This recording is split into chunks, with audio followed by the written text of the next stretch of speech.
आपण ज्या वेळेला रक्तदान करतो, बरेच जण रक्तदान करायला घाबरतात, पण माणसांनी नेहमी रक्तदान केलं पाहिजे.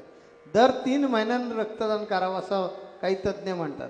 मी म्हणेन 6 महिन्यानं करा, पण वर्षातून 2दा तर रक्तदान करा. कारण त्या रक्तदानासारखं श्रेष्ठ दान नाही. कारण आजसुद्धा विज्ञानाला माणसाचं रक्त तयार करता येत नाही, ही एक बाजू.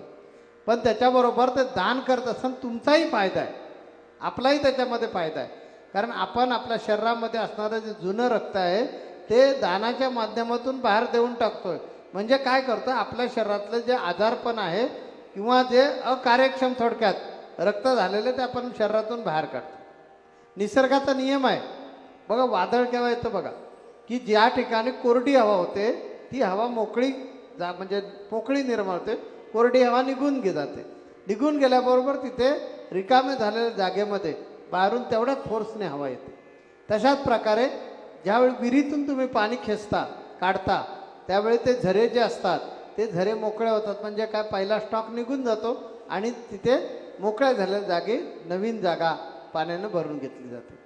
तसं ज्यावेळी आपण म्हणून रक्तदान करावं, जेणेकरून आपल्या शरीरामध्ये नवीन रक्त तयार होतं, नवीन त्याच्यामध्ये पेशी तयार होतात आणि ज्या आपल्याला निरोगी आणि सक्षम बनवतात, तेजोमय बनवतात.